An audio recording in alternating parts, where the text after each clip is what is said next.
আবারও গোপন খবরের ভিত্তিতে মঙ্গলবার আগরতলায় জিআরপি থানার পুলিশ এবং আরপিএফ মিলে 3 জনকে গ্রেফতার করেছে। এদের মধ্যে মহিলা 2 জন, পুরুষ 1 জন আগরতলা রেল স্টেশন 1 নং প্ল্যাটফর্মের কাছ থেকে আটক করা হয়। এদের কাছ থেকে বাজেয়াপ্ত করা হয়েছে 6 প্যাকেটে 4.155 কেজি শুকনো গাঁজা, যেগুলি একটি লেডিস ব্যাগের মধ্যে রাখা ছিল। এগুলি নিয়ে তারা রেল যোগে বিহার যেতে চেয়েছিল। জিজ্ঞাসাবাদের পর পুলিশ জানান তারা এই নিয়ে অনেকবার এইভাবে গাঁজা বহিরাজ্যে নিয়ে গেছে। বিভিন্ন রেল স্টেশন থেকে আজ আগরতলা রেল স্টেশনে এই প্রথম আটক হয়েছে। প্রায় অল্প অল্প করে নেওয়াতেই কেউ বুঝতে পারে না, মূলত তারা সপ্তাহে 2 থেকে 3 বার নিয়ে যায়।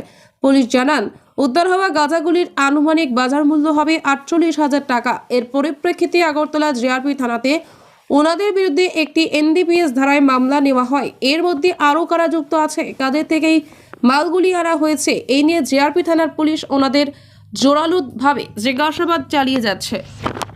পাওয়া গেছে। হ্যাঁ, অ্যাকচুয়ালি গতকালকে আমাদের আগরতলা জিআরপিএস এ 2টা এনডিপিএস কেস মানে রেজিস্টার করা হয়েছে।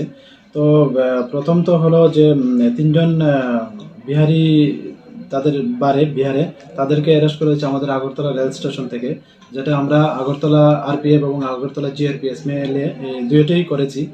তো এর মধ্যে একজন হলেন পূজা দেবী, যা ডিস্ট্রিক্ট শোনিতপুর আসামের, আর আরেকজন হলো রেশমি কুমারী, উনি পাটনা বিহারে, আর আরেকজন হলো পরবেশ কুমার সিং, উনি ভাগলপুর ডিস্ট্রিক্ট বিহারে।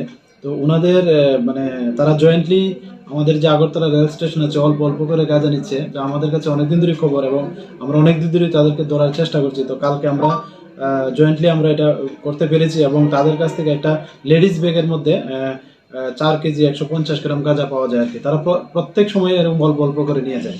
তো তাদের এগেনস্টে আমরা গতকালকে একটা মামলা নিয়েছি আমাদের আগরতলা জিআরপি থানাতে।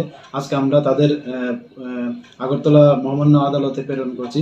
আর আরেকটা যেটা হয়েছে, এটা যে ডেমো ট্রেন আছে, মানে দুপুরবেলা উনি ওই ডেমো ট্রেনে করে মানে বিহার থেকে নিয়ে এসছে 200 এসকপ। তো উনার নাম হলো সানি কুমার, উনিও পাটনা ডিস্ট্রিক্টে পড়ে বিহার রাজ্যে। তো আমরা উনার এগেনস্টেও গতকালকে একটা মামলা নিয়েছি এবং আজকে ওনাকে মহামান্য আদালতে প্রেরণ করছি। আর যেটা বললেন যে বাজার মূল্য, যে এসকোপের বাজার মূল্য, যেটা ডেস্টিনেশন মূল্য, মানে ওর কাছ থেকে কথা বলে জানলাম প্রায় 80,000 টাকার মতো হবে। আর গাঞ্জাগুলি ডেস্টিনেশন মূল্য যেখানে তারা বিক্রি করবে, এখানে প্রায় 48-50,000 টাকার মতো হবে বলছে।